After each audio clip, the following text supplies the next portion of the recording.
What? Get ready, it's time for the podcast. Welcome to my CANDYcolored studio in Midway, Utah. Here I serve a palette of support, hope, and love with a side of realness. As a mother of 5, i.e., 3 high schoolers and 8-year-old twin boys, I know that life is rarely easy and jolly, but savoring the sweet moments gives us the strength we need to find peace, growth, and fulfillment along our journey. Thanks for being you. I'm so glad you're here. Welcome back to the CANDYcolored studio. I'm artist Katrina Berg, and this is episode 205.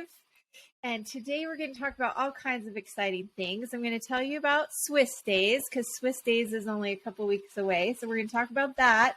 We'll talk about things that I will have in my studio and also what you can expect if you're going to Swiss Days for the very first time. We're also going to talk about tips for artists when pricing your work. I'm going to have 10 tips to help you price your work, make sure that you're valuing it properly and educating others about your artwork. And then finally, our red pill for the week, we're going to do 7 ways that we can stop financially supporting corruption. Maybe you're not worried about it, but if you're thinking that something funny has been going on out there, here are some things that have been helping me, and I would love to hear if you have suggestions. So, okay, again, welcome. So happy you're here. So let's talk about Swiss Days and a little studio update. So the most exciting thing happening in my CANDYcolored studio and in our home is that today and tomorrow are the first days of school. So our twins and our middle boy went back to school today. And I just am such a fan and believer in just routine. I love routine. And so it's going to be really exciting for me. I can say the kids have had an amazing summer. I'm not sure how excited the older 3 are to be going back to school, but I know they're really excited to see their friends and it is exciting. So that's what's going on. Because of it, we've been pretty busy just getting ready for school. And so if you listened to the episode last week, episode 204 was a panel episode. And I had 4 of my lovely podcasting artist friends join me on the CANDYcolored studio. And we talked about ways to avoid burnout. And one of the suggestions was to do something different creatively. And I love that because cute Julie shared that, Jules McCullough. And it's kind of like cross training for artists. And so for me, one of the things I was trying to do amidst everything else, it just seemed like it wasn't a good week to be diving into my huge painting. Instead, I got some new paint and I decided that I would repaint our kitchen table. So if you've been listening for a while or you've been to my studio in my home, you know that I'm a big fan of chalk paint. And I love chalk paint because you can take any furniture with good bones and you can just revitalize it, change it a little bit, just kind of freshen it up. Well, this new paint that I discovered, and I have made my own chalk paint in the past, but I wanted to try something different. And this is called Fusion Mineral Paint. And basically, it's a little bit different. It's handmade in Canada, but it is a water-based furniture paint, a great alternative. Basically, anyways, I'm really happy about it. It took us all week because I had put oh, by the way, there is a visual version of this episode, you guys. So if you're just listening in podcast land, I can't tell you, I think the best way to listen to my episode these days and get the visual version is actually to go on Spotify because they have a video version, and also I will be sharing some songs at the end, and I guess you can only hear the songs if you're on the Spotify app. But so I would totally recommend you checking that out. But again, you can always watch the video on my website or on YouTube. But yeah.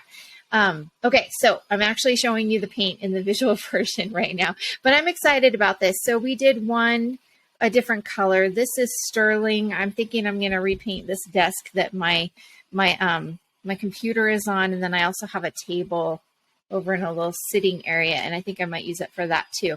But I'm excited to try out this paint, but so far it was really good. But I had about 5 layers of chalk paint already on the kitchen table, so we had to scrape it down. So it took us literally 5 days just to scrape it. off. Sanding wasn't enough because it's kind of a, what would you call it?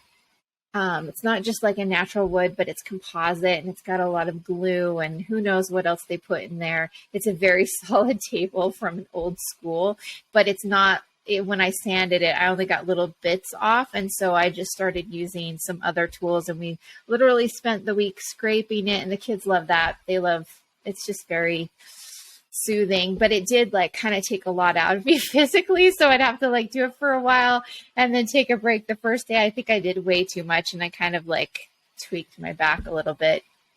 Just the, consequences of getting old. But anyways, okay. So yeah, so I did that instead. And I can't recommend it enough. I feel like that suggestion by Julie was so brilliant because I really kind of took a break from the typical things I do in the studio. And I just did that. And it was really fun. It was something we could all do together. And that's always a good thing too. So that's the biggest thing going on with the studio. But then I also wanted to give you a heads up about Swiss days. So many of you know that I actually did Swiss days a couple years in a row before pandemic. And that was a great experience. And for those of us that live really close to Swiss days, we get to participate in Swiss days. And so that's what my kids want to do. And so it's just easier for our family, for me not to do Swiss days right now. But in a couple of years, I think I'll be ready to do it again, to actually be on the square and bring all my stuff. It is kind of a lot, but we'll see. That's kind of what I'm thinking. I'm thinking if we're going to do it, it'll be a couple more years still because the twins are still pretty young and they just want to go and help and enjoy. And I don't really want them to be on their own. So, and that's kind of what happens when you run Swiss days. It's very intense. For those of you going for the first time, just a few things to, use the transportation options, use the parking and transportation options. They have all these parking lots where you can park and then you can take the buses to the square, and it's great. And I can't recommend it enough. There's also places that you can park in people's yards and they will have distinct signs and say $5 or $10 to park here. And those are fine too, but you have to be really careful otherwise where you're parking, because if you're blocking someone's driveway or you're double parking or whatever, it's really complicated. They will tow your cars. And so just realize that probably the easiest ways to park is literally to use the parking lots and transportation that are provided, or just use one of the neighbors who have an empty field or a big lot and they let you park in their yard. Okay, so those are my suggestions there. If you want to avoid the heat and the crowds, I would say go in the evening. It's the best time. It's like the least busy and it is so much cooler temperature wise to go in the evening. So I don't know, even if you wait till 6 or 7, it's usually really calmed down a lot. Temperature wise, I'd say 4 o'clock is when it starts to calm down crowd wise. But if you wait till 6 or 7, all of a sudden it gets to be pretty minimal and you're able to just zip through those booths and see what you want. I will also say that if you decide to go Friday morning, it is the festival of strollers. So if you don't want to be there with all the strollers, if you're having a little bit harder time walking, I would say don't go Friday morning, because that's when the stroller brigade comes out. And we love the strollers and we love the moms. But if you're one of those people that need a little bit more space, I would recommend not going Friday morning. Other than that, it's all day Friday and Saturday of Labor Day weekend. So it's coming up in 2 weeks. For those of you that would like to come to my studio this year, I'm just going to do studio appointments. So just email me, the letter K at katrinaberg.com, and we'll find a time just for you to come. Now, if you don't know what your schedule is going to be, just email me anyways, and I'll give you my cell phone and you can text me and give me a little heads up. And then if I'm on the square with the twins or whatever, I will hurry back to my house to have an appointment with you. But that's kind of what I'm doing this year. So other things. So I do have some fun things in the studio. I've been working on these new minis. And so these will be available during Swiss days. This one is named Chega de Saudade. I hope I'm saying that right. But it means enough of longing, and it's by João Gilberto. Anyways, one of my favorite bossa nova songs. Can't recommend it enough. I will play this one at the end of the episode for those of you listening on Spotify. So yeah, all of these little mini circles, they're 4 inches. They have frame. They also have a mini easel that comes with them. So those will be available. I'll show you one more. One of my latest mini landscapes, also in the circle 4 inches. This one is named after Où est ma tête by Pink Martini, which means where is my head? Or where is my mind? Where's my head? And it's a really, really fun song. And I'll play that one at the end of the episode as well. So again, Spotify. Spotify is the way to listen to those songs at the end of the episode. Also, I will have new prints. I just, this is, let's see, Softly as in a Morning Sunrise. And it's really big, so I'm going to stand up for you. But this is a 13 by 19 print, and it has a beautiful frame. And you can tell I've got a couple of these big ones already framed that you can look at. And then, of course, I have 8 by 10s and 11 by 14s. And if you're here and you want something printed and I don't have it, we can totally do it. And if I can't get it done before you leave Swiss Days, I'll just ship it to you. So this one is The Burden Feels Too Great. And again, it's framed and in that 13 by 19. I apologize for the glare, but there you go. So those are very exciting. And then I also recently ordered some new designs with my tea towels. So this is one of the waffle tea towels, and the painting is, I think it's my favorite things. Yes, it's probably upside down. Yep, here we go. So these waffle towels are really great. They have like really amazing absorbency. And then they also have this little hook thing. So you can just hang it like in a bathroom. That's what I learned from my cute friend, Shauna. And that's what she was using hers for. And I was like, oh my gosh, she's the smartest lady ever. So we've been doing that ever since. So thank you, Shauna. We sure love you. And then I have another one. I'm going to show you. This one is of a Notre Dame piece that I did a while ago for my beautiful friend, Christina. And so this is not the waffle fabric. This is just the regular fabric. I can't remember what's it made out of. Cotton, 100% organic cotton. Machine wash cold. Oh, I tell you, I've been washing these warm, just so you know. So yeah, so there's a Notre Dame with a cute little pink bug in front of it. But yeah, these are really fun. So if you want to come see some of these, I'll have these available. Of course, you can always buy these on my website.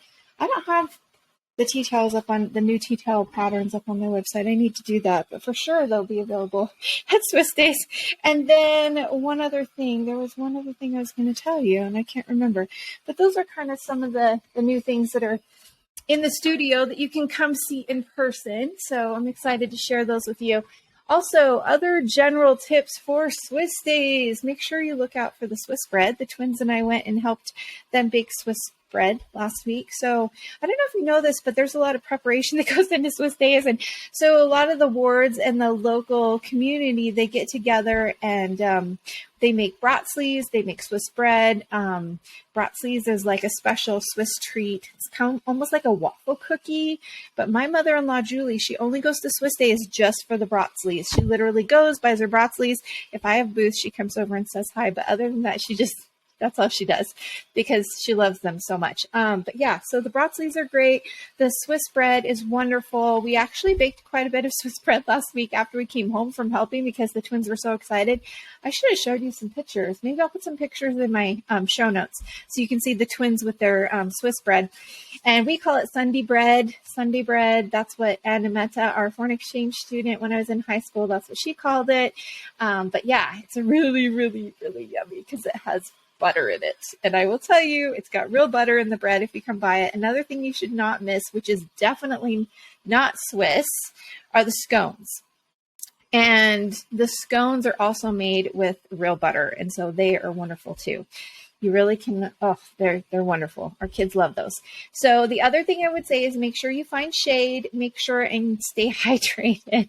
I know these are probably things I don't need to tell you, but I'm going to tell you anyways because it's so hot. Now, I will also say that for whatever reason, we've been getting quite a few like afternoon rainstorms. So it's been a little bit better than it has been most times this year, like in the summertime, this time of year, but it might still get really hot. So we don't know what it's going to be like. We never know with Swiss days. It's usually really, really hot. So just be prepared for hot. And then if it's really nice, then no big deal.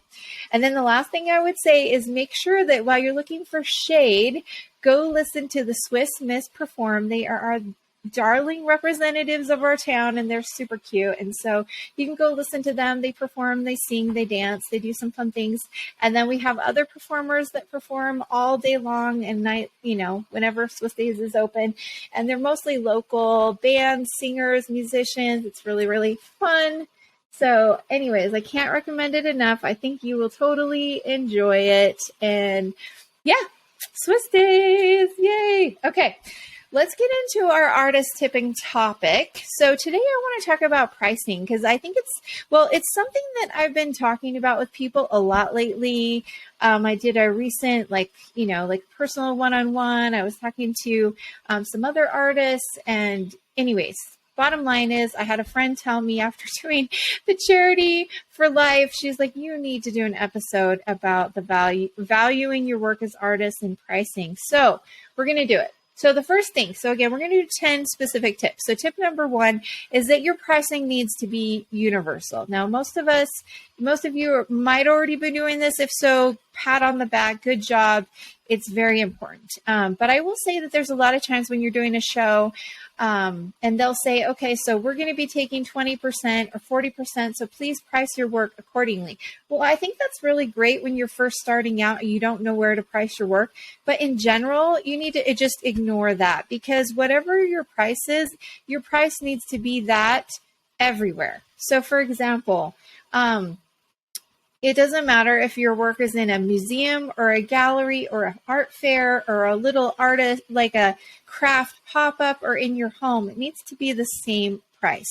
And that is important for so many reasons. One, because if you want to consistently make sure that your artwork is increasing in value and that you're providing that continued value for your collectors that are current or future, then you need to make sure that your pricing stays consistent and consistently going up. Okay. So one of the things that I do, and this is tip number 2, is I have a price list.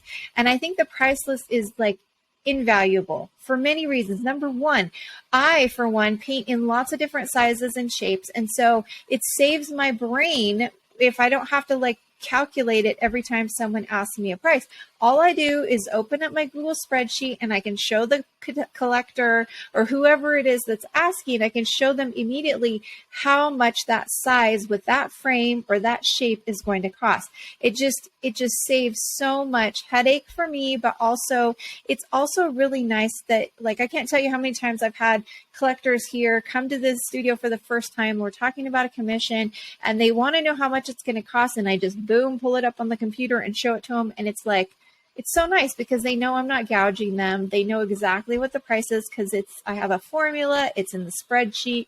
Boom. It's just so easy. So my husband, Carl, has his own landscape architecture firm, and something they've done to make the process easier, because it's similar. Their business is similar. They have a menu. Okay. And so you basically say, I want the planting plan. I want irrigation. I want to do a pergola, whatever it is that you're doing, you just check off the items and it has the pricing there. Now, so basically what they do as well is that's the price, it's the set price.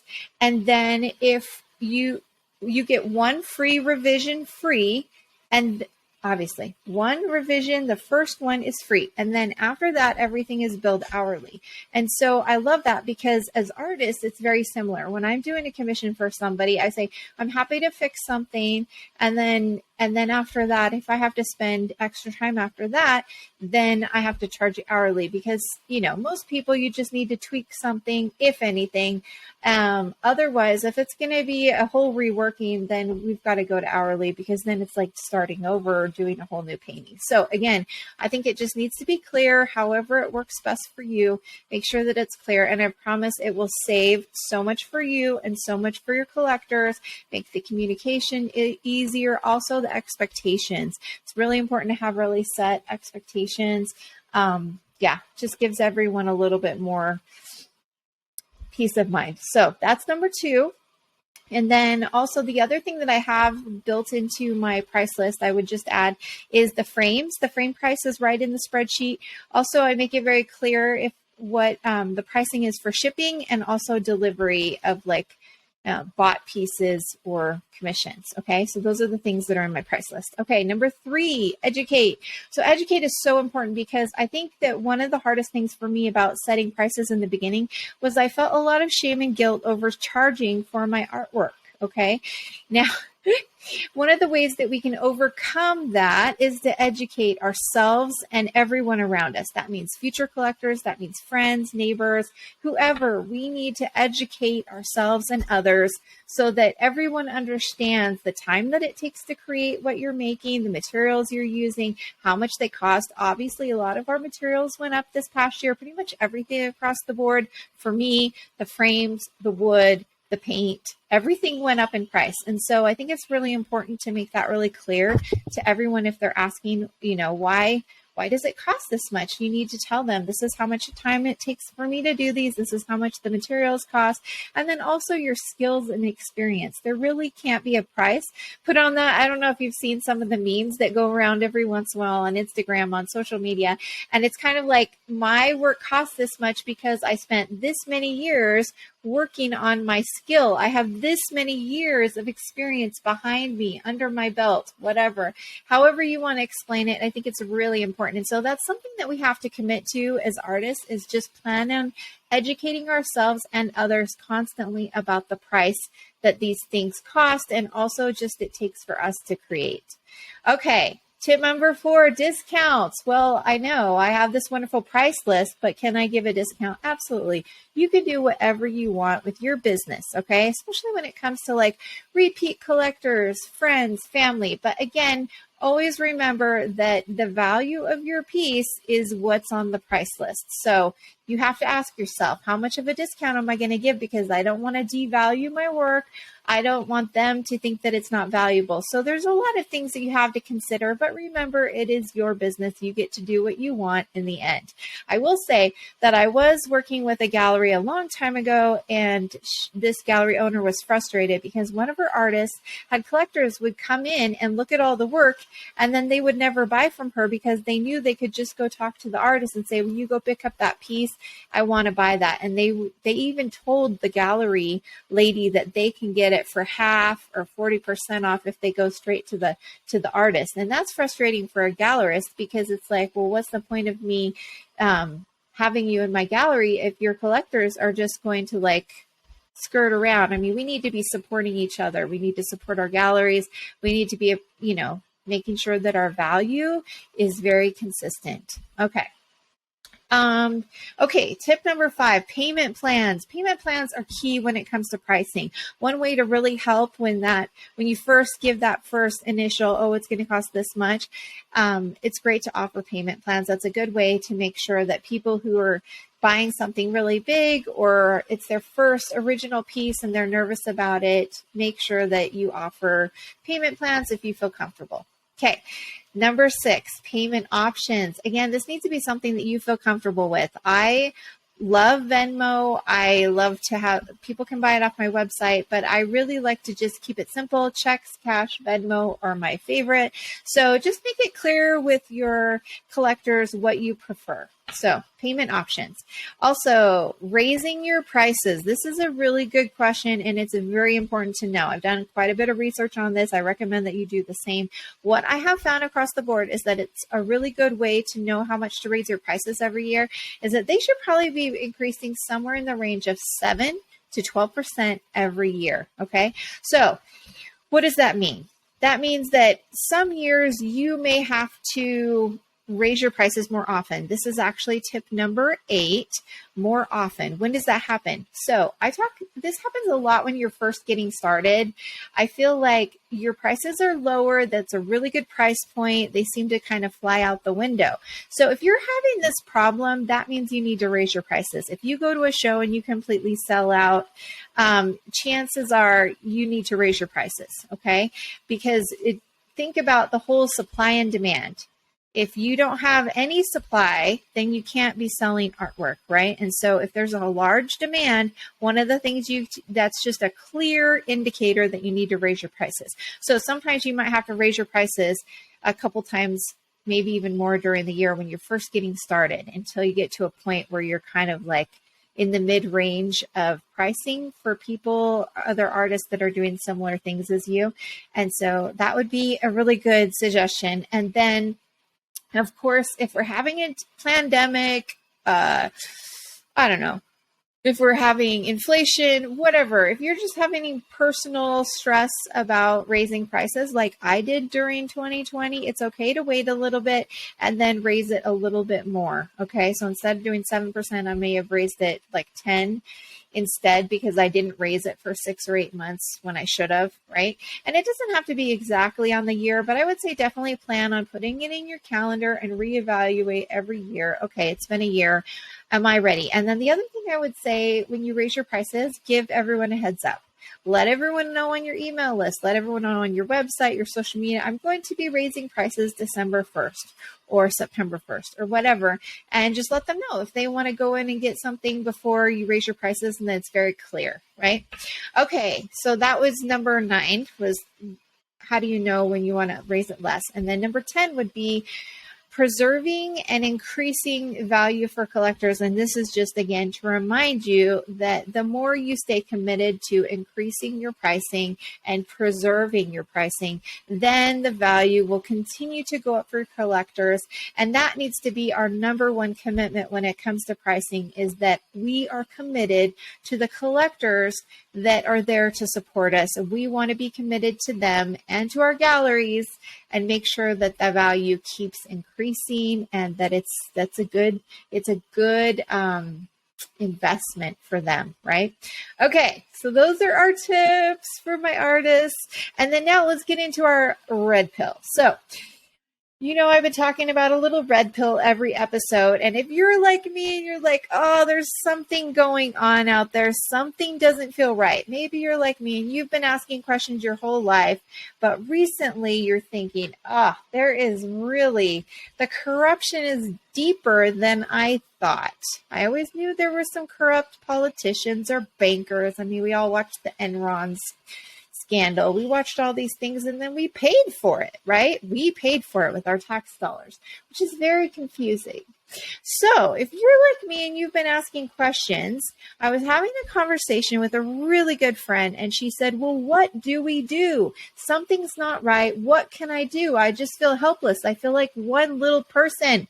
I agree. I feel the same way. I will tell you 3 things today that I've been doing. And this is, I told her 2, but then I remembered a 3rd this last week. And so that's why I think that's kind of where this episode red pill came from. So number 1, I think the number 1 thing we can do is learn as much as we can. And then number 2 is to help others. If others have questions like us, let's help each other. Let's ask questions. Let's invite each other to look a little bit deeper. This has been an amazing couple of years for me, just because I feel like I've been diving, trying to find out, trying to understand what's really going on, trying to get out of the matrix. So that's number 2. And then the 3rd one, and that seems like such a small thing, but I think the more that we create and offer, just create opportunities for dialogue and conversations, then we don't have so much of this, I'm against you, you're against me, picking sides. Because when it comes down to it, there are good people, 90-something% of the people in our world, in our culture and beyond, are really good people and have good hearts. There's only a few people that are truly corrupt, that are causing problems for everyone else. And so we don't want to be fighting with each other. We don't want to be, dialogue. I think dialogue is such a key. And this is what comes with this help others category. I think just having conversations, asking questions. I think the more that we're willing to listen to each other and to each other's experiences, and just like have an open mind and be okay with being wrong. This is me all the time. I have all these ideas and I'm just like talking them out loud with Carl. He's like, well, what about this? I'm like, oh, that's a good point. Like it's really humbling, but it's helped me grow so much as a person. So I can't recommend it enough. Help others by having dialogue. Okay, and the third one I would say is stop feeding the beast. Oh, stop buying things from companies that we don't believe in. And the best way to stop corruption is to stop their ability to continue by not giving them money. Okay. So I'm going to give you 7 tips and 7 ways that I've been doing this. And I would love to hear your suggestions because I know you have thoughts and things that have worked for you. And just remember, this is what's working for me. There's no shame here. Find 1 or 2 or 3 things that your heart tells you you should try this, but do not feel guilty because you're not doing all these. Or it's okay if you're doing something totally different than me. This is a personal journey. These are just suggestions. And what I learned from last week's episode with the ladies in our panel is that if we don't share these experiences and ideas, how do we expect to evolve together? Right? I love this idea of raising consciousness together. But in order to do that, again, we have to have dialogue. We have to share things, even if it's not the best. There's good, better, and best. I might be doing something really good, but you have a suggestion that's best or better, and I want to hear it. So I hope this will just kind of get you started and let your heart tell you the better and the best things that you can be doing. And then please send me an email and give me your tips and tricks, because I would love to do this with you. So, okay, number 1, the biggest thing for me was, I don't know, a couple of years ago, I started diving into the stock market and realizing there are very few stocks available that are not owned or partially owned by BlackRock and Vanguard. Oh my gosh, you guys. If you have not looked at this, I encourage you to go look at it and decide for yourself what that means. For me, it meant I needed to make some drastic changes. I talked about it with Carl for a while. We had a lot of conversations and dialogue, and then we made some pretty drastic choices. I am not a financial advisor, but I will tell you that we took our retirement and we made changes that we feel better about. And I just needed to feel better about where my money is going and where I'm investing my money. I don't want to be part of the problem. I want to be part of the solution. So we found some ways to change what we were doing, and I have felt immensely better ever since. Like this huge cloud. My dad used to always say, I'm gonna cloud up and rain on you. He's so funny. But anyways, I felt like the cloud was following me around, and I just felt so much heavy weight. But once we changed things, like I just felt it lifted, and I felt so much better about everything going on in my life. So that's what I have to say about that. Now, how do you know what's best for you? I would say read, research, and then read labels. So again, what I realized was number 1, we changed what we were doing with our investing, but then also I realized that I could stop spending money that would still support these companies, right? And again, if you know about pyramid schemes, and you don't like pyramid schemes, you need to look into BlackRock and Vanguard. They are at the top of the pyramid. Again, go find out for yourself. Don't take it from me. Just go find out for yourself. Okay, so we are going to read, we're going to research, and we're going to be looking at the labels so that we are not supporting things that we don't believe in. At least that's what we're doing. Okay, so that's number 2. Number 3. Thing that's helping our family. We are trying our best to shop small and local. Now, again, this is not happening in every area of our life, but every time I realize that I'm consistently buying something, I'm like, well, what can I do to make this more local or buy from a smaller company or somebody that I really believe in? So that's number 3. Number 4, pest control. I think I've told you guys, but if I haven't, I've had at least 4 bug people come to our house since when I was home this summer. And I sold pest control one summer in between college semesters, and it was a great experience. I learned a lot. What I learned the most is I don't believe in pest control. There's a lot of reasons for this. I learned on the job that it doesn't work. I also learned that my pest control guy that I grew up with, who was spraying our house every week, he died super young from all kinds of cancers that they believe came from the chemicals that he was using in the pest control. So again, I don't believe in it. Do your research. See what you think about it. I don't believe in pest control. That's number 4. Number 5 is very similar. Chemicals. I try to stay away from chemicals if at all possible. In general, this is our goal. We try to stay away from because we happen to be very sensitive people. We have sensitive systems, so we try to stay away from it because it causes problems for our family specifically. Now, we have to ask ourselves, what are the potential consequences of me using this particular product? What are the consequences to me, to my family, to my neighbors, to my neighborhood biome, the watershed, the ecosystem, and beyond? I don't know about you guys, but I remember in the late 80s and early 90s, there was this big thing about let's save the ozone and don't use like specific hairspray that's like aerosol. You girls doing aerosol spray, you're ruining the ozone.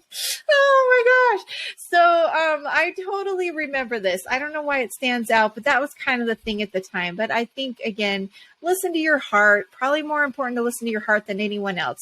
Not even me. Please don't listen to me above your heart. Do that first. And then I would say number 6 is to buy in bulk. I know many of you are already doing this. Pat on the back. If anything, find one more way that you can buy in bulk. For me, I love it because I can avoid extra packaging and I tend to save a lot of money when I buy in bulk. Number 7 is to buy handmade. Again, these are not like brand new things. You've been hearing about these for years. So just find one more way to implement it or pass along a really great find that you have discovered to somebody else that might be looking for one more way to do one of these things. So one of the ways that we make an effort, we try to use hand-me-downs as much as possible. We do buy new socks and underwear. I think it's a great,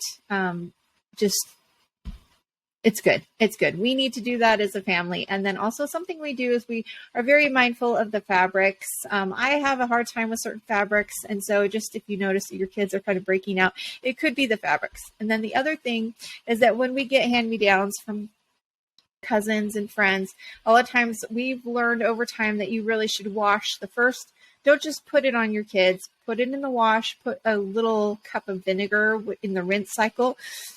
And that will help just clean out anything, whether it was like because we've always been sensitive, I said, about chemicals. And so there's specific things that we use when we wash our clothes so that it's easier on our bodies. And so we want to clean that out.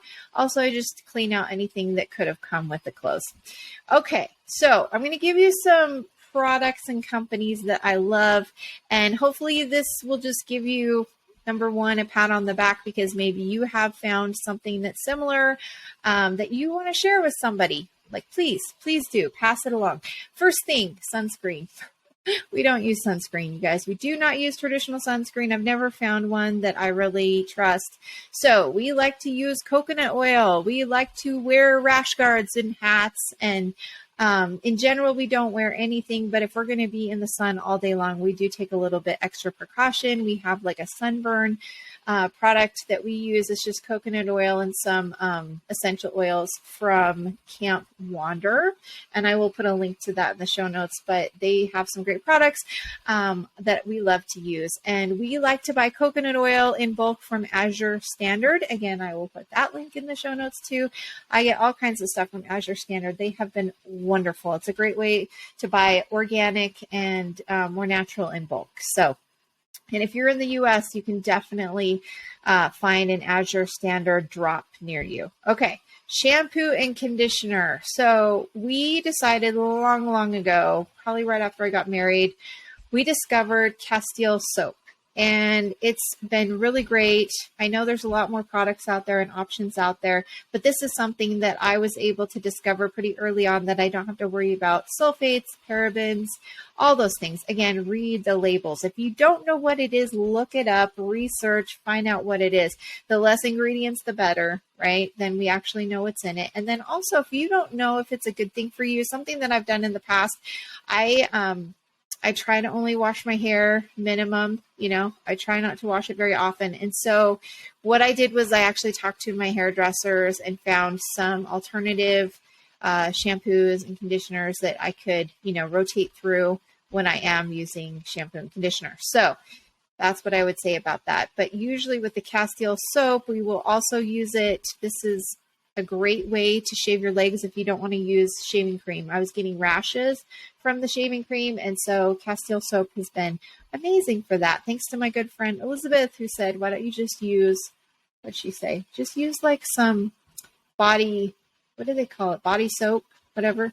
And so that's when I realized, I was like, okay, I'll just shave my legs with that. And it's wonderful. It feels good. They smell great. And I don't have any weird chemicals on me. Okay. Toothpaste, same thing. Some of our favorite products for toothpaste and Castile soap, favorite companies. We love Dr. Bronner's, Vermont soap, Dr. Jacobs. These are all good Castile. And then when it comes to toothpaste, again, Dr. Bronner's, Earth Paste, Desert Essence. There is some charcoal products that are out there, powders. There's all kinds of stuff that you guys have probably tried. But if you feel like, if your heart's telling you, oh, you should try something new, these might be some options for you. But if you haven't done any research on fluoride, either A, keep ignoring it because you don't want to know. Believe me, you don't want to know. Or dive into it. You will feel better, I promise, once you find out what's in it and you can find some alternative ways to get around it. Okay, the next one would be deodorant. So my sister found a really great recipe online many, many years ago. And so we used to make our own regularly. But then as the older kids got older, they weren't so into it. It also took a lot of time to be making homemade deodorant for so many of us that kind of fit everyone's needs. And so I have found some other natural deodorants that are great. I love Nourish, Desert Essence. There's also a new product that I found. It's called Dr. Schmidt's and it has like charcoal and I really like that. So that's a really fun one. Anyways, deodorants, lotions. Okay, we do not use lotion at our house.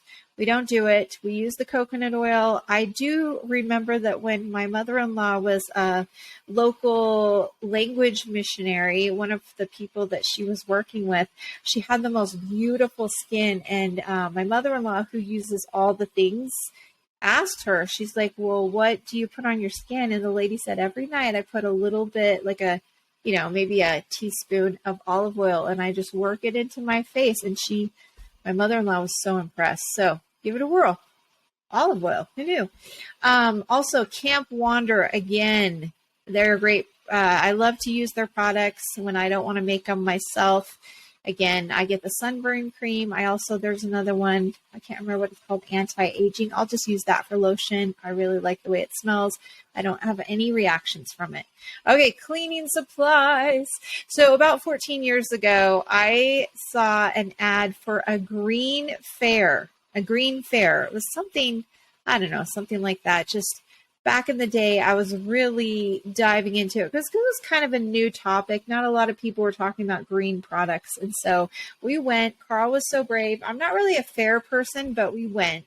And it was nice because it was really small. But there was one booth that really changed our lives. And it was a Norwex booth. And it was the first time I'd ever seen Norwex. If you're not familiar with Norwex, Norwex, I'll put a link in the show notes. But they had a lot of products that I had never heard of. I didn't know you could clean without any soap. I knew about vinegar, I knew about lemon juice, but I didn't know that you could just use microfiber cloths and clean your windows, your mirrors, your floors, your toilets, like all the things. And so that's what we started doing. And it's made a huge difference for our family. It also really cuts back on the things that we're buying because we're trying at all costs to just use natural products or just, these microfiber cloths. And so they're great. And so I would say if you haven't tried them, every once in a while, you kind of have to replace them because after a while, they just need to be replaced. But in general, it's a really, really awesome way to go. Another thing I did was I went on Azure Standard and I bought a 5-gallon bucket, like a huge bucket of natural dish soap. And we would use that to wash the dishes. If you don't know, we don't have a dishwasher. We have 7 dishwashers at our house. We wash all our dishes by hand for multiple reasons. But we would use it to wash the dishes. I fill up all the little soap dispensers with it. And then we also used it to wash our clothing, to do our laundry. And so that's what we were doing. And then we could use it. You could put it in like a another bottle if you had a really tough job.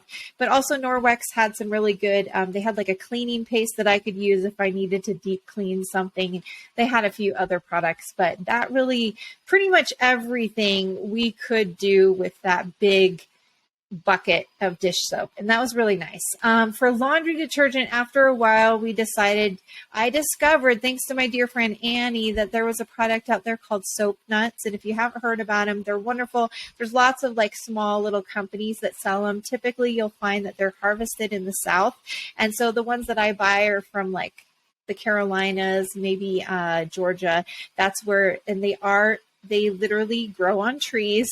And the nuts that come off the trees, they're called soap nuts. And you just put them in a little baggie in with your clothes and you can wash your clothes. And I love it. And it's very simple. I remember my mom came to visit and take care of the kids when Carl and I went to Curacao, and she was like, it doesn't work. Well, just because you can't smell all these chemicals and fragrances doesn't mean it doesn't work. If you can't smell anything bad and you can't see something bad, it's probably working. So soap nuts, we've been using them for about 6 years and it's been great. I love soap nuts. So can't recommend those enough if you want to try something new. And then something that my parents told me about was you can use borax to just kind of help make sure you're not getting any smells, like especially if you have basketball players or athletes, eventually you have like smells that get in with certain clothes. And so we learned if you put a little bit of borax in, that really is kind of like a booster.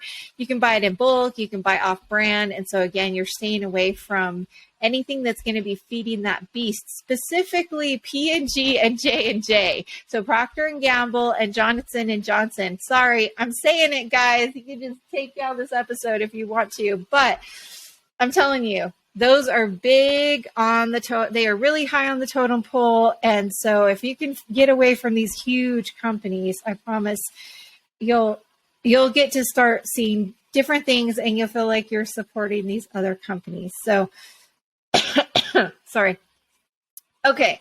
So again, research. Going back to the borax, we learned recently, make sure you're only using 2 teaspoons per load. It doesn't need very much. If you use too much, as my daughter realized, you can kind of get spots on your clothing and that's not fun. We did a lot of changing with our washer and dryer to try to figure it out. She finally figured out it's the borax. So just 2 teaspoons. Don't dump a whole cup in there. Okay. All right. One at a time. This is the last tip when it comes to when it comes to like companies and feeling better about it, like literally just replace one product at a time. That's what I did. I didn't change everything at once. Just every month I tried to come up with one way to replace the beast in our lives. Just remember, it's a process. So for us, when it comes to Amazon and Costco, yes, I'm still using both, but I try as much as possible to use other options first. We've got this little farm down the street that are growing produce. And so Carl's been stopping by there and that's been really good. Again, there's lots of bulk healthy options similar to Azure Standard. I've used lots of different companies. They're kind of my go-to, but I've used lots of different companies. I'm sure you have too. So keep using them. When it comes to hair products, like again, I don't have all the answers. We're constantly asking our hair ladies what options we have out there. But for me, I just try to use as little as possible. I mean, it means I don't have to wash my hair, but it also just like keeps my hair really healthy and shiny and just doing good. So my daughter, when she's doing intense stuff with dance competitions and performances, we have to lay the hairspray on. So if you do come up with a good product for hairspray, please let me know because we haven't got there yet. Makeup, same thing. I try to use as little as possible. I read the labels. Again, there are some products out there that are better than others. So again, if you find some good ones, pass it along to your friends. Okay, menstrual and women products. I can't tell you. I started using the period underwear, maybe 8, 9, Oh gosh, it's been many years. Okay. And when I first started buying them, there were only a few companies that I knew about. And so it was expensive, but now they're a lot less expensive. So do your research, look at lots of different companies and brands. And I can't tell you, I just love them so much. There also are the menstrual cups. There are natural tampons. Lola's is the one that Anna Claire and I use.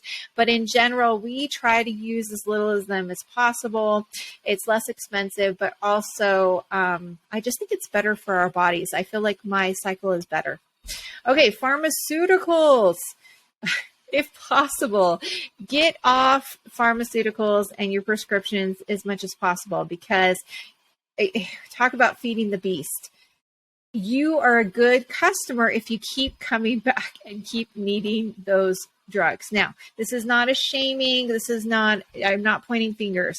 I know some of you don't know how to get off of them. Again, and follow your heart, figure out what's best for you. But if you can get off them or just not use certain things, like I learned a long time ago, my kids we don't have Tylenol in our house. We don't have children's Tylenol. We don't have Motrin. I learned it the hard way. When Karsten was teething, he's our oldest, he was a disaster, and everyone told me, this is what you do. You do Tylenol, then you do Motrin, and you kind of like piggyback them. Well, it didn't matter which one we gave him. He threw it up, and it was a disaster. And so I had to find other alternatives. I learned about teething tablets, which are totally natural. They dissolve in their mouth. You can't overdo it. You don't have to check the clock. If they're hurting, you give it to them, and it helps with their fine motor skills because they're really tiny and they can like pick them up. I'll put them in their hand and they'll pick them up, and anyway, so lots of good things with the teething tablets. Another thing that's out there is called arnica, and again, this is something that's totally natural. You can't overdo it. It's over the counter. You don't need a prescription. Arnica cream. You can get cream. You can get tablets. There's all kinds of things, and again, there's lots of different things. Please, if you find one that works for you, spread the word. Another one of our go-tos in order to stay away from these types of things are tea. We love to get all kinds of herbal teas. They help with different sicknesses and symptoms. Also silver. You can get liquid silver. We love fresh ginger. We love to add that to our tea.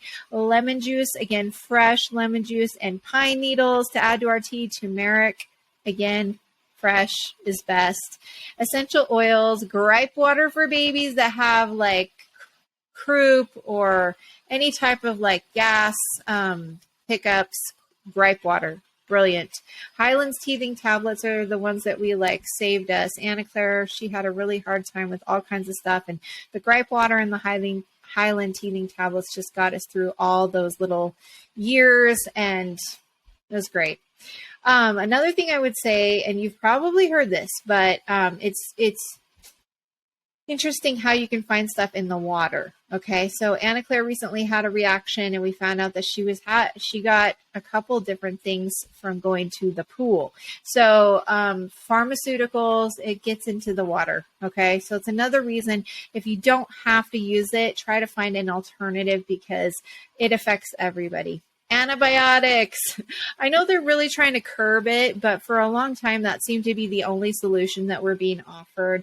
Our kids have never had antibiotics except for Anna Claire. She was little and she got a staph infection, and that's a whole long story, but she did get an antibiotic shot, but she's the only one that's had it. I will say it totally destroyed her stomach for years. And so again, there are consequences to these things, which we're all discovering. And then I had it when I had mastitis.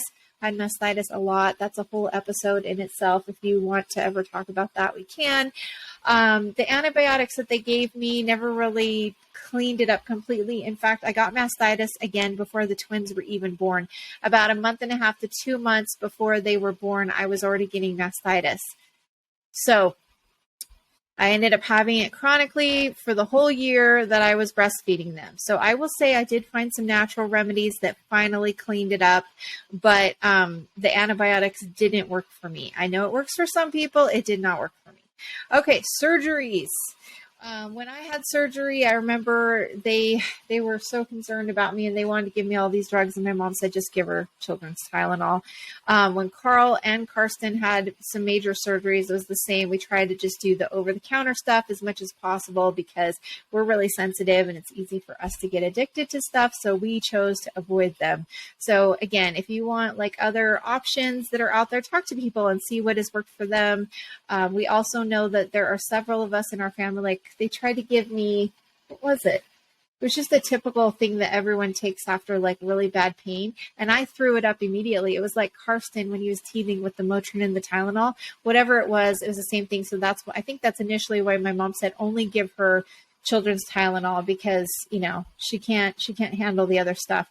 And so we learned that pretty quickly. And it's interesting because some of Carl's family members are the same way. And so they have to specifically say, I can't have codeine or some of those things because they just throw them up. And so it's not even worth it to even try. But again, you have to find what's best for you. And then I would say, number one, the most important, when you feel stuck, and you don't know how to like make better choices when it comes to these things, number one, ask your heart, pray, meditate. The best answers will come when you're doing those things. And I promise there is a product or a company out there that you can feel good about. And just keep asking people because there are people that have discovered some really good things that they feel good about that might be a good option for you to try. And then again, research. I can't say it enough. Research like your life depends on it. If we don't want to feed this beast and we don't want to continue the corruption, this is a great way to just stay on it. Constantly be looking for new things to learn, to make your life better, to feel better about the things and the choices that we're bringing into our lives. And then the last thing I would say is simplify. The main thing that I realized is that when we were buying less products, I basically went through all the products that we buy regularly. It's pretty simple. We don't buy a lot of things because we've really tried to just like minimize. And for us, it means our life and our family's life is less stressful, it's more joyful. I spend less time buying things and more time enjoying, and I love that. So there are some websites out there right now. I'm going to share 2 episodes with a couple different groups that are trying to like highlight smaller companies, specifically within the U.S. Obviously, if you're listening outside of the country, I'm sure there's something near you. But I'll give you 2 episodes of some people that are trying to just like collect ways for you to buy from local or just, smaller companies and people that you believe in. So I will put show episodes in there that you can watch. And again, please continue the dialogue, share with people as much as possible, because I really think that the more we share about our experiences and just like our discoveries, the better life gets for everyone around us. And yeah, so I hope you know you're loved. I hope you're celebrating back to school, whether you started a couple weeks ago or it's coming up soon. I'm wishing you a happy fall, and I'm sending you a virtual bouquet of freshly sharpened pencils. Gotta love it. So much love to you today. God loves you, and I love you from the CANDYcolored studio. Have a good one.